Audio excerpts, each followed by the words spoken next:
قل لا اسألکم علیہ اجرا الا المودۃ فی القربى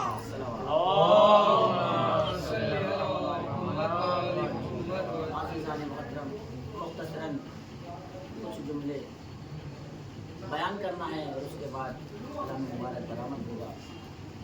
میں نے جو بھی آپ کے سامنے ارشاد فرمایا کہ قل لا اسألکم علیہ اجرا الا المودۃ فی القربى، قل اے کہہ دو اے رسول، نہیں چاہتا ہوں میں کچھ سوائے اس کے کہ مجھے جو اجر رسالت کے بدلے میں ادا کرنا ہے میرے قرابت داروں سے محبت کی جائے، مودت کی جائے۔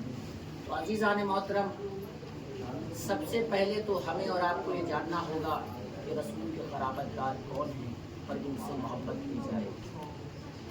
تو دو چار جملے آپ کے سامنے پیش کریں گے اور بتائیں گے کہ کس طریقے سے رسول نے اپنی زندگی میں گوشہ گوشہ اپنے قرابت داروں کو پہچانوایا۔ جب امام حسین مسجد میں آئے اور رسول خدا سجدے کی حالت میں ہیں، اب رسول سجدے کو طول دیتے جاتے ہیں۔ نماز کی عظمت کو دیکھیے، حسین پشت پر ہیں، رسول سجدے کو طول دیتے جاتے ہیں۔ رسول دکھا رہے ہیں کہ دیکھو یہ ہے میرے قرابت دار امام حسین۔ یہ رسول کوئی اور جگہ بھی اپنے قرابت داروں کو دکھائیے تو کہیں گے عید روز جب دو بچے کہہ رہے ہیں کہ سب لوگ اپنے اپنے ناکوں سے حسنین کو یکجا کر کے بتلا دیا، یہ رسول کیا کوئی اور بھی جگہ ہے؟ یقیناً وہ دن بھی آپ کو یاد ہے کہ ابھی کچھ ہی روز پہلے 2-3 مہینہ پہلے عید غدیر گزری ہے، جس میں دونوں ہاتھوں پر مولا علی کو بلند کر کے رسول نے ارشاد فرمایا تھا من کنت مولا ہو فہذا علی مولا، اے لوگوں جس جس کا میں مولا اس کا یہ علی مولا ہے۔ صلوات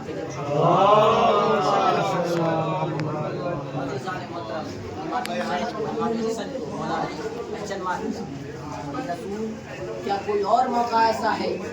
تو عجب نہیں، رسول آواز اے نادان مباہلے کے روز دیکھ لو کہ مباہلے میں جب پنجتن اکٹھا ہو گئے ہیں، مباہلے میں وہاں سے کیا کہا گیا کہ تم اپنے نفسوں کو لاؤ، ہم اپنے نفسوں کو، تم اپنی عورتوں کو لاؤ، ہم اپنی عورتوں کو، تم اپنے بچوں کو لاؤ، ہم اپنے بچوں کو۔ عزیزان محترم، مباہلے میں رسول نے اس دن سب کچھ کلیئر کر دیا کہ میرے قرابت دار کون ہیں، میرے گھر کی عورتیں کون ہیں، میرے گھر کے بچے کون ہیں، میرے گھر کا مرد کون ہے۔ یعنی رسول نے مباہلے کے دن یہ واضح کر دیا کہ میرے قرابت دار کون ہیں۔ صلوات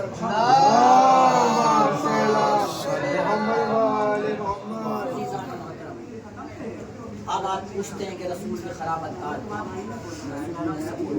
الگ الگ کر کے اور یکجا کر کے بھی بتا دیا، یہاں تک کہ آیہ تطہیر بھی نازل ہوئی، اس میں بھی پنجتن ایک ساتھ ہیں، رسول نے یکجا کر کے بتا دیا۔ اب آپ کا کیا فریضہ ہے کہ اہل بیت سے محبت کی جائے تو کس طریقے سے محبت کی جائے؟ دو چار جملے اور رکھتے مسائل۔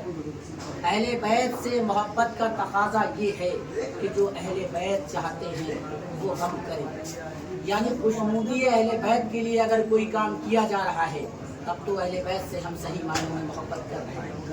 عزیزان محترم، آپ نے رات رات بھر انجمنیں کی اور فجر کی نماز نہیں پڑھی، سو گئے، تو کیا اہل بیت راضی ہیں؟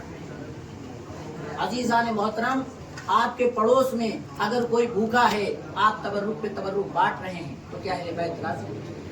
اہل بیت نے جو چیزیں بتائی ہیں اگر آپ اس پر عمل کر رہے ہیں تب تو سمجھ لیجئے کہ آپ اہل بیت سے قریب ہیں اور اجر رسالت ادا کر رہے ہیں۔ لیکن اگر بتائے گئے حقوقوں پر عمل نہیں کر رہے ہیں تو یقیناً ہم لوگوں کو اپنے اندر ضرورت ہے سدھار کرنے۔ ایام ازا رخصت ہو گئے، آپ سب کو، نوجوانوں کو یہ سوچنا چاہیے کہ ان 2 مہینے 8 دن میں ہم میں کیا بدلاؤ آیا ہے۔ اگر اس عزاداری کی وجہ سے کسی ایک میں بھی ذرا سا بھی کوئی بدلاؤ آیا ہے تو یقیناً آپ کی عزاداری قبول ہوتی نظر آ رہی ہے۔ لیکن اگر آپ میں کوئی بدلاؤ نظر نہیں آ رہا تو اہل بیت سے گڑ گڑا کر دعا کریے تاکہ آگے نجات کا راستہ آسان۔ بس میں نے زحمت تمام کر دی، ایام ازا کی آخری رات اور اس کے بعد یہ عزاداری ختم، یہ تبرکات ختم، کہ مجلسوں کا سلسلہ ختم ہو جائے. اجرکم اللہ. عزیزان محترم، میرا دل چاہتا ہے کہ یہاں پر مصائب کیا پڑھے جائیں مدینے کے حوالے سے کچھ جملے اور ختم مجلس. عزیزان محترم، کربلا کا واقعہ پیش آ چکا ہے. سب لوگ قیدی بنائے جا چکے ہیں، یہاں تک کہ اہل بیت قید میں کافی وقت گزار چکے. جناب سکینہ کی شہادت زندان میں واقع ہو گئی. عزیزان محترم، جو اہل بیت کی رہائی کا سبب بنی ہے وہ جناب سکینہ کی شہادت ہے. کیوں عزادارو؟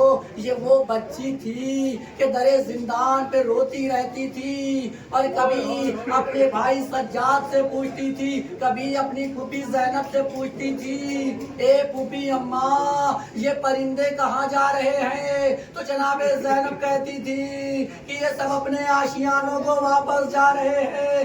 جناب سکینہ سوال کرتی تھی، اے بھیا، اے پھوپھی، کیا ہمارا کبھی وطن جانا نصیب ہوگا؟ اجرکم اللہ. جناب سکینہ کی شہادت قید خانے زندان میں واقع ہو جاتی ہے. اب لوگوں نے سوال کرنا شروع کیا، یزید نے رہائی مجبوری میں کیا ہے، کیونکہ اگر مجبوری میں رہائی نہ کرتا تو اہل بیت کی شرطوں کے ساتھ رہا نہ کیا جاتا. جب جناب سجاد کو بلایا گیا ہے تو یزید نے یہی تو کہا تھا کہ آپ کیا چاہتے ہیں؟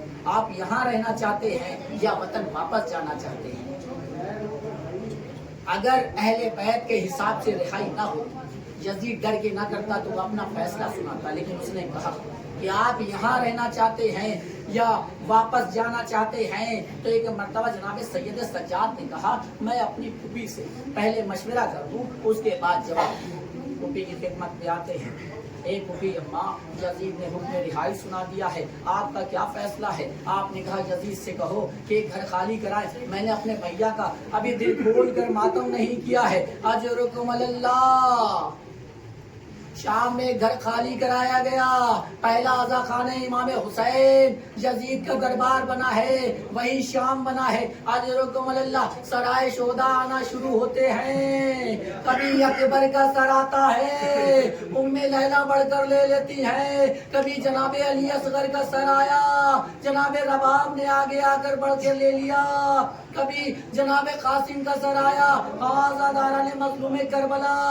ایک مرتبہ امام حسین کا سر آیا، جناب زینب نے بڑھ کر آگے کو آغوش میں لے لیا. ایک مرتبہ وہاں پہ دو ننھے سر آئے لیکن ان کے لینے والا کوئی نہیں ہے. ایک مرتبہ مومنہ وہاں پہ آواز دیتی، وہ عورت جو ان سروں کو لیے ہوتی ہے آواز دیتی ہے، کیا ان بچوں کی ماں اس دنیا میں نہیں ہے؟ جناب زینب جب اتنا سنتی ہے تو کہتی ہے کہ میں اس کی ماں زندہ ہوں، لیکن میں اپنے بھیا حسین پر ہوں کہ جس کا رونے والا کوئی نہیں ہے، یا اپنے بچوں جناب اولو محمد کو رو. اجرکم اللہ. بس عزیزان محترم، میں نے ختم کیا مجلس کو. جب یہ قافلہ مدینے واپس آیا ہے تو جناب سید سجاد نے بشیر سے کہا، اے بشیر اعلان کر دو کہ اجڑا ہوا قافلہ واپس آ گیا ہے. بشیر اعلان کرتے ہیں کہ اکبر مارے گئے، عباس مارے گئے، قاسم مارے گئے، اصغر مارے گئے، ارے سبھی اہل حرم شہید کر دیے گئے، اہل بیت کے گھرانے کے مرد شہید کر دیے گئے. ایک مرتبہ جب بشیر نے کہا کہ بیویوں کے سروں سے چادریں چھینی گئی، جناب ام المؤمنین کے کانوں میں آواز گئی اور کہا، اے بشیر ایسا کیسے ہو سکتا ہے؟ ارے میرے بیٹے عباس کے ہوتے ہوئے کیا زینب و ام کلثوم کی چادریں چھن سکتی ہیں؟ ایک مرتبہ بشیر کہتا ہے، اے بی بی اس وقت تک لعینوں میں جرت نہ تھی کہ زینب کی چادر چھینتا جب تک عباس کے بازو سلامت رہے. اے بی بی کربلا کے میدان میں عباس کے دونوں بازو شہید کر دیے گئے اور اس کے بعد ہی زینب ام کلثوم کی چادریں چھینی گئی.